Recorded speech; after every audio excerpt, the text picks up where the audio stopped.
il est le chef. Le tigre ne crie pas sa tigritude. Il n'en a pas besoin.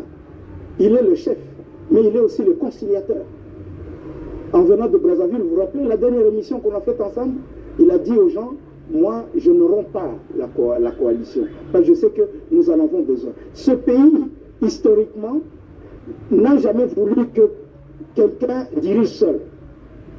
Ça a toujours été une sorte j'allais dire que c'est une fabrique congolaise, celle de dire, vous ne dirigerez pas seul. Depuis le temps de Lumumba, s'il n'y avait pas eu cette rupture malheureuse entre Lumumba et Kasavubu, nous n'aurions pas connu les troubles de 60-61, n'est-ce pas?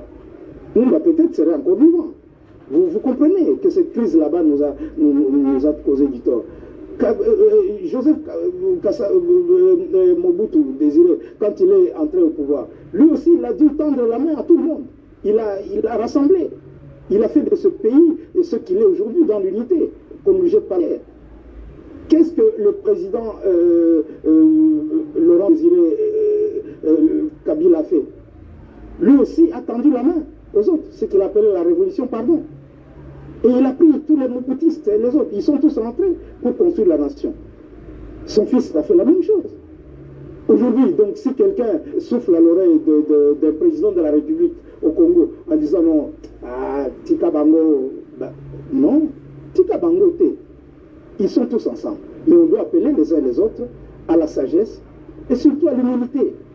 Quand vous avez été au pouvoir et que vous n'avez pas achevé votre mission, que vous avez laissé des choses inachevées, comme la paix à l'est du pays, comme le social de la population, comme les routes non construites, comme toutes ces affaires de corruption qui font honte à la République, vous devez avoir un peu d'humilité, n'est-ce pas?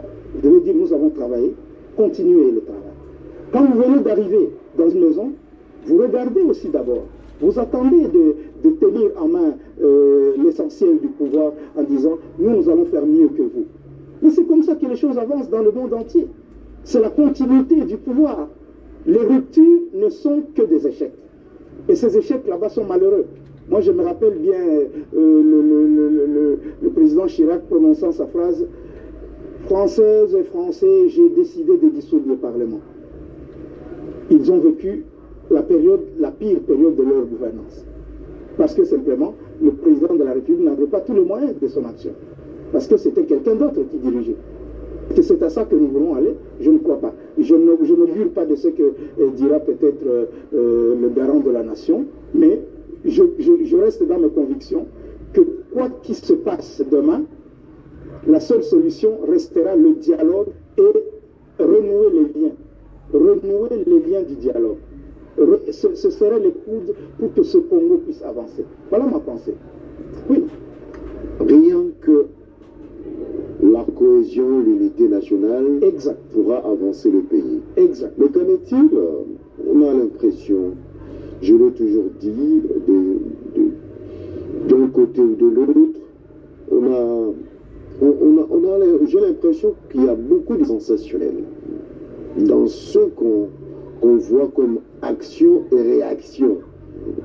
Et pourtant, le Congo est grand, il mérite de nous de la grandeur. C'est ça que j'appelais l'immaturité de notre classe politique. Comment des gens qui ont des problèmes aussi énormes que nous sommes en train de vivre peuvent focaliser toute leur attention sur une cérémonie de prestation de serment? Hein? Pendant que nos frontières sont traversées par des armées étrangères.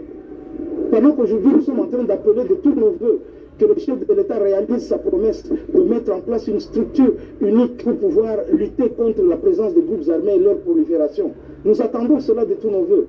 Il y a des gens qui sont déjà engagés à faire le désarmement, de mobilisation, réinsertion communautaire des groupes armés pour que nos communautés sentent que la paix est revenue. Ça peut redonner du tonus et de la grandeur au président de la République.